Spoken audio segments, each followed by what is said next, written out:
수출하고 수입제를 결정하는 기본 논리 있죠. 요거를 한번 먼저 보려고 하는데, 요거 한번 볼게요.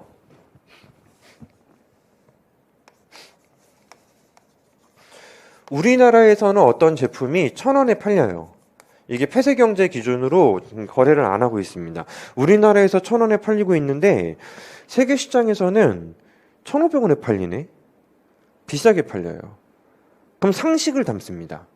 우리나라 생산자들은 수출하고 싶겠어요? 아니면 소비자들은 수입하고 싶겠어요? 수출하고 싶겠지, 그지? 우리나라의 가격보다 세계 시장에서 팔아먹을 수 있는 가격이 높으면 그 재화는 수출제가 되는 것이다. 따라서 우리가 이런 표현을 한번 해볼게요. 자, 어떤 이제 부분균형 분석이니까 이제 XJ만 봐요. XJ만 고려. XJ만 고려할 때 PX 도메스틱 하면 이게 국내 가격을 말하고요. PX 인터내셔널 하면 이게 이제 해외 가격을 말하게 될 텐데, 당연히 이렇게 되면은 이제 X는 수출제가 되는 것이다. 국내에서는 1,000원밖에 못 받는데 해외에서는 1,500원을 받네? 그러면 나 해외에다가 갖다 팔래. 당연한 논리예요. 당연한 논리. 따라서 우리나라에서 판매되는 가격보다 세계 시장에서 거래되는 가격이 비싸다면은 그 재화는 수출제가 되는 것이다. 그러면 당연하게도 자, 수입제의 경우는 이렇게 되겠죠? 자, XJ의 국내 가격하고 XJ의 인터내셔널 가격을 비교해 봤더니 여기 이제 해외가 저렴해. 그럼 여러분들 소비자 입장으로 생각해 보시면 됩니다. 국내에서는 1,000원인데 해외에서는 800원에 팔리고 있다고요. 그러면 운송비, 관세 이런 거 하나도 없음을 가정하는 단순한 경제에서는 내가 저렴하게 쓰고 싶은 거예요. 수입해다 쓰는 것입니다. 여기서 어디까지나 산업 내 무역이라기보다는 동질적인 재화를 전제하면 괜찮을 것 같고요. 동질적인 재화를 전제할 때는 가격이 높은 쪽으로 우리가 팔아주면은 예상컨대 이렇게 될 거예요. 국내 1,000원이고 해외에서 1,500원에 팔리고 있어. 우리나라가 엄청 작은 국가예요. 엄청 작은 국가. 이를 이제 소규모 개방경제라고 하는데, 이 소규모 개방경제의 특징이 뭐냐면은 이 국가에서 뭐 관세를 때리건 뭐 무역을 안 하건 무슨 짓을 하건 무슨 정책을 펼치건 세계 시장에서는 요만큼 밤톨만큼도 충격을 이제 영향을 안 주는 거예요. 따라서 소규모 개방 경제는 국내에서 무슨 난리 법석을 떨어도 세계 가격을 바꾸지 못합니다. 따라서 이제 우리가 1,000원에 팔고 해외가 1,500원에 팔잖아요. 근데 무역을 안 하고 있었거든요. 근데 우리 저거 무역할래요 하고 막 수출을 하기 시작해요. 그게 세계 시장에서는 공급의 증대란 말이야.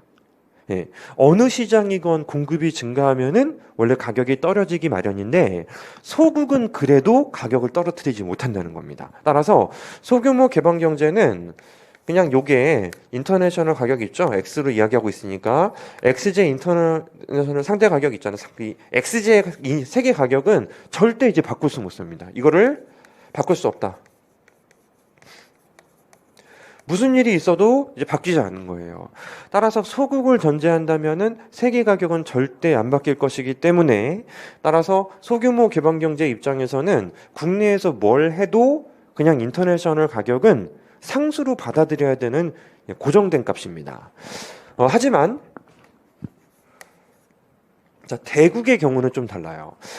여기서 뭐 대국은 나 혼자만 있다는 걸 말하는 게 아니고 이제 세계 가격에 영향을 미치는 국가를 말합니다. 따라서 이 국가는 XJ 인터내셔널 가격에 이제 영향을 줘요. 영향을 주는데 뭐 두 가지만 봅시다. 만약에 본인들이 수출을 하겠다. 수출을 증대시킨다든지 본인들이 뭐 생산을 더 하겠다. 생산을 증대시킨다든지 하게 되면은 시장 전체에서 XJ의 공급이 증가하게 될 것이고, 그 경우는 인터내셔널 가격이 어떻게 되겠습니까? 떨어지는 상황이 생길 거예요. 공급이 많아지게 되고.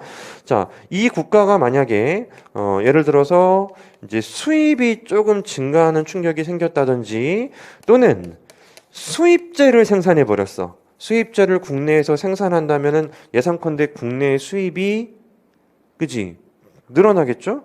줄어들겠지? 아, 이거 일방향이 아니네. 수입제 생산이 감소했어요. 산업 자체가 철수하면서 감소했어. 그러면 수입을 더 많이 해야 되잖아요. 그렇게 되면은 X에 대한 수요가 늘어나요. 그러면 XJ의 가격은 당연하게도 올라가는 충격이 생겨버리는 겁니다. 따라서 대국을 가정하게 되면은 이 대국은 세계 시장에 가격적인 영향을 발휘할 수 있을 것이고 소국은 발휘하지 못합니다.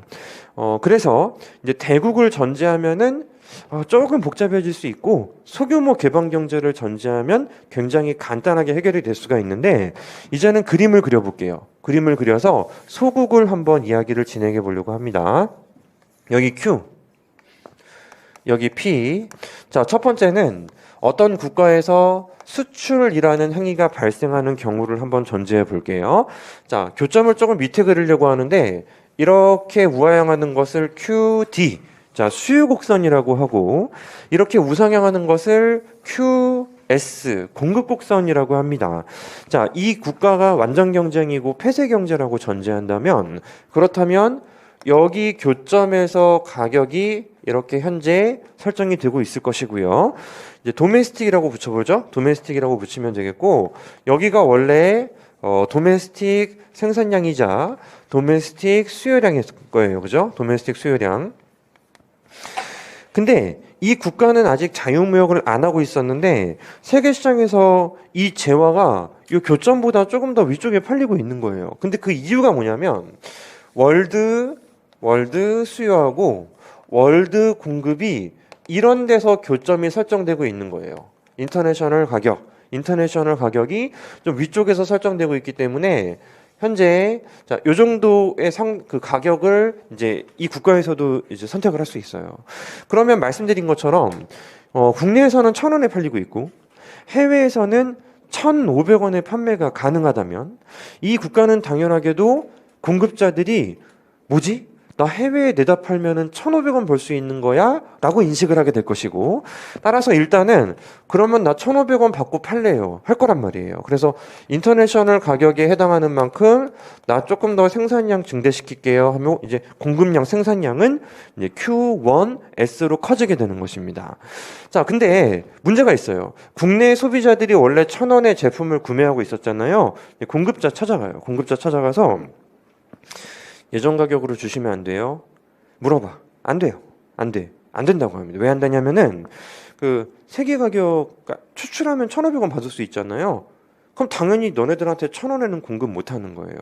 우리 거 사고 싶으면은 1,500원에 해야 되는 거예요. 근데 이제 그 무역 개방을 했기 때문에 수출도 가능하고 수입도 가능하다면은 정말 치사해서 나 그럼 수입해다 쓸래 하고 세계 가격을 쳐다봤더니 그것도 1,500원이잖아. 따라서 수입을 해다 써도 1,500원, 국내에서 이제 제품을 조달해도 1,500원이면은 소비자들은 어쩔 수 없음을 인지하게 됩니다. 할 수 없네. 할 수 없고 우리도 1,500원이라는 가격에 조금 더 이제 할 수 없지만 이제 수요량을 줄일 수밖에 없겠구나 하면서 소비량은 이제 줄어들게 되는 것입니다. 따라서 많이 만들었고 적게 사용하기 때문에 이만큼은 해외에 수출을 하게 돼요. 보시는 것처럼 이 국가가 수출이라는 행동을 했는데요. 그런데 세계 가격은 움직이지 않는다는 거예요. 기존에는 안 했잖아. 그지? 기존에는 안 하다가 수출을 한 거니까 세계 시장에서는 이 공급 곡선이 오른쪽으로 이동하는 것과 마찬가지가 될 것인데도 그럼에도 이거를 거의 무시합니다. 영향이 없음. 영향력 거의 제로에 가깝다고 전제를 해버리면 되는 거예요. 따라서 이 경제에서 이제 수출이라는 상황이 터지게 되고요. 그렇다면은 부분 균형 분석에서는 다른 재화를 고려하지 않기 때문에 한 재화를 수출하는 거에 대해서 아주 명쾌하게 논리를 잡을 수가 있거든요. 비싸니까 수출한다. 해당 재화가 비싸니까 수출할 것이다. A, B, C 한번 해볼게요. 자, 그러면 이게 그 폐쇄 경제에서 수출이라는 행위로 전환이 되면서 분명히 소비자 잉여의 변화가 나타나지 않겠나라는 생각이 듭니다. 오랜만에 보죠? 소비자 잉여. 자, 칠판 보면서 떠올려 보도록 합시다. 기존에 여기에서 소비를 할 때에는 수요곡선 아래에 있는 면적이 마지널 베네핏 밑에 있는 면적이 총편익이에요. 총편익. 그치? 그리고 자, 이 직사각형만큼을 지불하고 남아있는 이 큰 삼각형이 바로 소비자 잉여였는데 지금은 소비점이 왼쪽 위로 올라왔기 때문에 총편익에서 지불한 금액을 빼고 남아있는 여기만 CS라고 말할 수 있습니다. 따라서 A하고 B만큼은 소비자에게서는 이제 상실이라는 충격이 생기는 거예요. 마이너스 A, 마이너스 B. 그리고 생산자 잉여. 생산자들은 원래 얼마큼 벌었냐면 매출이 이만큼이었고요. MC 빼고 남아있는 부분이 바로 생산자 잉여였는데 지금은 매출이 증가하고요. 비용도 이만큼 증가하니까 ABC만큼 생산자 잉여가 증가하게 됩니다. A, B, C. 자, 근데 이제 보통은 우리가 아직 다루진 않았지만 보통 어떤 국가 차원에서의 사회후생의 델타 값을 계산할 때에는 정부 주머니 사정까지 고려를 해줘야 되거든요. 하지만 지금은 정부가 뭐 정책을 했다거나 하는 것처럼 보이진 않습니다. 그래서 정부 주머니 사정은 고려하지 않고 딱 여기까지만 사회후생 플러스 C 하면 되는 거예요. 따라서 지울 거 지워지고 이제 순수하게 무역을 통해서 발생하는 추가 이익이 존재합니다. 여기 C. 굉장한 의미가 있는 거예요. 왜냐하면 아니 이게 자유 경제에서 완전 경쟁이면 우리가 이 미시경제학에서는 제일 효율적이다라고 보통 이야기해요. 시장이 실패하지 않았다라고 하는데 무역을 하면은 그게 더 늘어요. 이 경제에서 무역을 하게 되면은 더 높아지는 거예요. 굉장히 의미가 있죠. 따라서 이 경제에서 자유무역을 통해서 후생은 폐쇄경제의 맥스를 뛰어넘을 수 있더라. 이게 바로 이제 무역을 가정할 때 가장 중요한 포인트가 되는 것입니다. 따라서 일단은 가장 기초적인 부분에 대해서 보통 우리는 소규모 개방 경제를 일반적으로 가정을 하면서 접근을 하게 되는데요. 수출과 관련된 이제 메커니즘에 대해서 한번 이야기를 진행해 보신 겁니다. 아주 어렵진 않죠?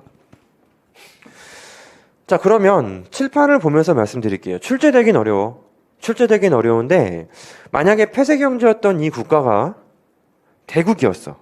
근데 세계 시장에서는 여기서 1,500원의 가격이 설정되고 있더라고요. 그래서 본인들이 원래 무역을 틀어막고 있다가 이제 무역을 하기로 했어요. 그러면 세계 시장에서는 1,500원이라는 가격이 유지가 될까? 대국이 무역을 안 하다가 하는데 유지가 안 돼요. 왜냐면 원래 이제 무역을 안 하기로 했었는데 이 국가가 참여했다 하면은 수요의 증대보다 공급의 증대가 더 많은 거예요. 그 수출을 할 거란 말이에요. 따라서 일반적으로 소국은 세계 가격에 영향을 못 미치지만 대국은 세계 가격에 영향을 미칠 것이다. 받아서 적어주세요. 대국이 폐쇄 경제였다가 폐쇄 경제에서 이제 무역 참여로 바뀌면 대국이 폐쇄 경제에서 이제 무역 참여로 바뀌면 가로 열고 수출 예정 닫으시고요. 대국이 폐쇄 경제에서 이제 무역 참여로 바뀌는데 이제 수출 예정입니다. 수출 예정이라면 그 경우 세계 공급의 증대로 세계 가격은 떨어진다. 세계 가격은 떨어진다.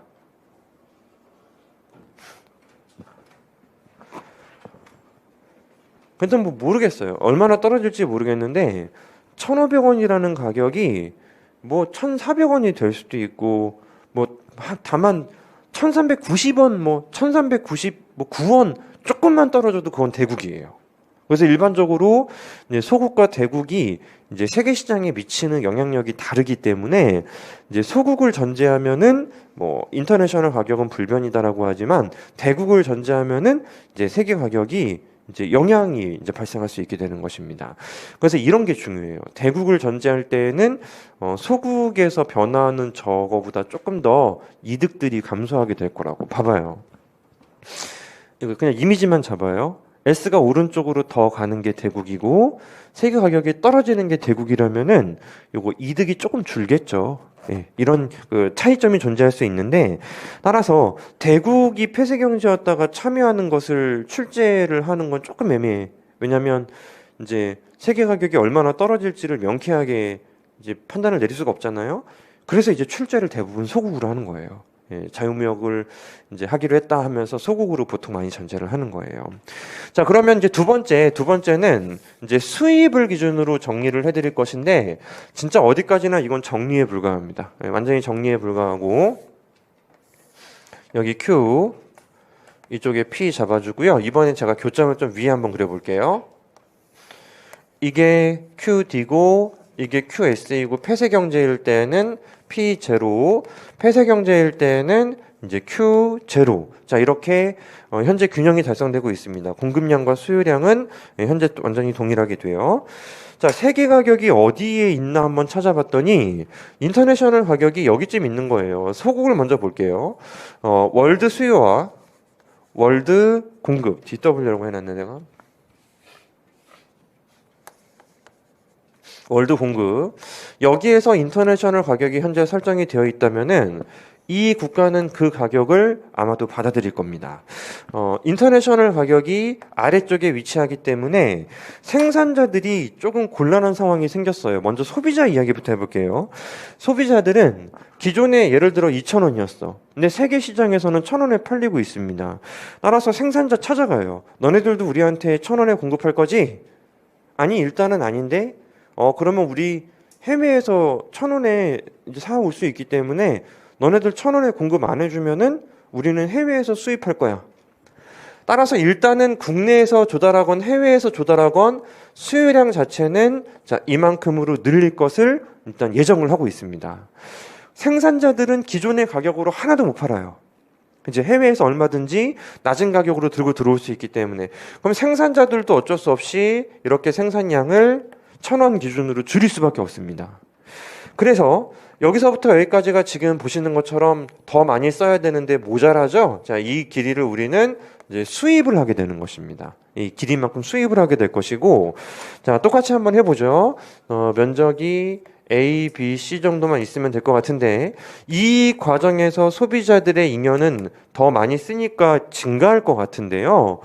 요 위에 있는 삼각형이 원래 소비자 잉여였는데 지금은 이렇게 증가했으니까 A, B, C만큼 늘었어요. 플러스 A, 플러스 B, 플러스 C 이렇게 늘어나게 되었고, 자, 생산자 잉여는 원래는 그래도 이만큼 매출해서 비용 빠지고 이 삼각형이었는데 그 삼각형이 줄어들게 되었죠. A만큼 사라졌어요. A만큼 사라졌고, 자, 정부 주머니 사정이 바뀐 건 없기 때문에 델타 사회후생 하면은 요거는 플러스 B 플러스 C가 됩니다. 그 면적을 빗금을 치면 여기에요.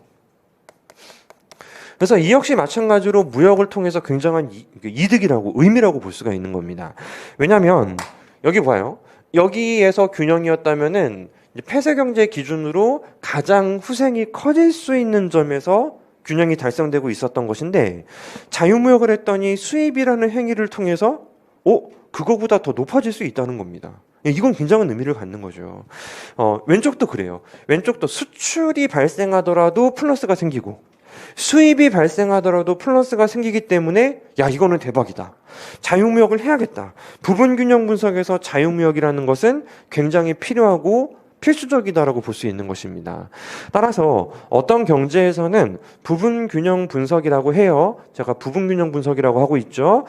즉 다른 재화를 고려하지 않고 하나의 재화만을 가정하는 것인데, 부분균형 분석에서 수출이라는 상황이 발생하건 수입이라는 상황이 발생하건 상관없습니다.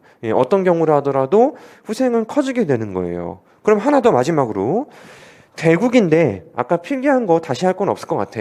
자, 대국인데 폐쇄경제에서 개방경제로 이제 전환되었습니다. 근데 수입 예정이에요. 왜 수입 예정이에요? 국내 가격이 비싸고 세계 가격이 저렴하다고. 그러면 대국 입장에서는 자유무역으로 뛰어드는 과정에서 세계 시장에서 수요를 늘린다라고 볼 수 있을 겁니다. 그지? 그럼 이번엔 덧대 볼게요. 그럼 대국이라면은 예상컨대 세계 시장에서는 수요를 증대시키는 힘을 갖거든요. 그럼 기존의 가격보다 높은 가격을 이렇게 그지 받아들여야 되는 거예요. 따라서 일반적으로 소규모 개방 경제는 나 무역할래요. 부분균형 분석이에요. 무역할래요. 뭐 할래? 수출할래? 수입할래? 수입이요. 세계 가격 안 바뀌어요. 그럼 분석 진행하면 돼. 근데 대국인데 나 무역할래. 너네 수출할 거야? 수입할 거야? 수입. 그럼 세계 시장에서 수요가 증대되겠네? 그럼 세계 가격이 올라가는 거예요. 너네 수출할 거야? 수입할 거야? 우리 수출. 그럼 공급량이 많아지겠네? 그러면 세계 가격이 떨어지는 거예요. 예. 그런 차이점이 있습니다만 대국에서 가격이 오르고 가격이 떨어지고 얼마나 바뀔지에 대한 정보를 우리가 획득하기가 쉽지가 않습니다. 예, 그러다 보니 이렇게 간단하게 자유무역에 대한 이야기를 진행할 때에는 보통 소규모 개방경제를 가정을 하세요. 예, 소규모 개방경제를 가정해서 우리가 보통 스토리를 진행하게 되는 것입니다. 따라서 수출 수입제를 결정하는 기본 논리에 대해서 지금 말씀드렸는데요. 예, 수출 수입제를 결정하는 기본 논리는 일단은 세계 시장에서 이게 이제 비싸게 팔리냐 저렴하게 팔리냐, 이걸로 이제 판단을 하시게 되는 겁니다.